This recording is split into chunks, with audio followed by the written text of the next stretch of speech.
been the sole basis for a presidential impeachment and was not proven in this case.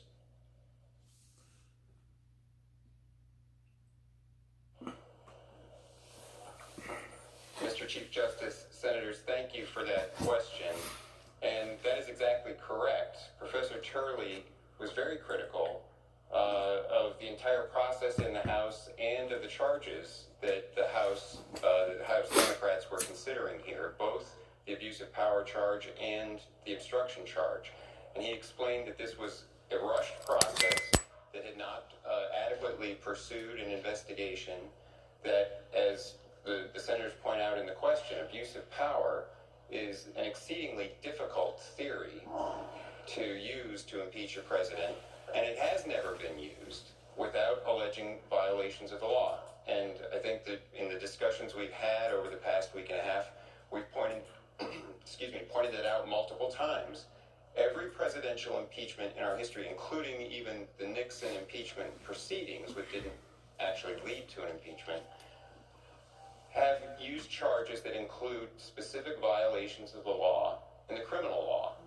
Andrew Johnson was charged mostly in counts that involved violation of the Tenure of Office Act, which the Congress had specifically made punishable by fine and imprisonment, and even wrote into the statute that violation would constitute either a high crime or a high misdemeanor, but one of those terms, to make it clear that it was going to be used to trigger an impeachment.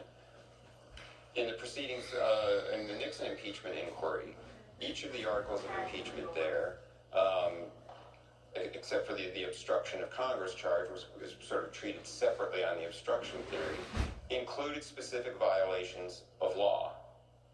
There were specific violations alleged in the second article of impeachment, which is often sort of referred to loosely as the abuse of power article. It wasn't actually titled abuse of power. It didn't charge abuse of power. The specifications there were violations of law, violating the constitutional rights of citizens, violating the laws governing executive branch agencies, unlawful electronic surveillance using the CIA and others, specific violations of law. And clearly in the Clinton impeachment, President Clinton was impeached for perjury and obstruction of justice. Those are crimes. And while Professor Turley does not take the view that a crime is necessarily required, he pointed out here that there was not nearly a sufficient basis and not nearly a sufficient record compiled in the House of Representatives to justify an abuse of power charge.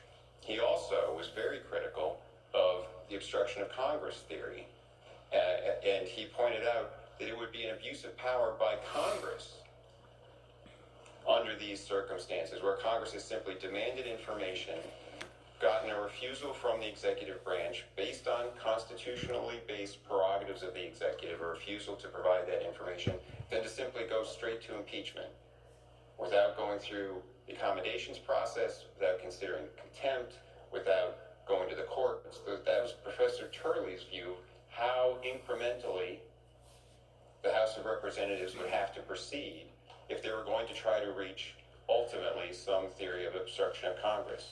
So, to cite Professor Turley, it is true that in his academic writing and in his testimony, he did not adopt the view that you must have a crime and only a crime as the charge for an article of impeachment.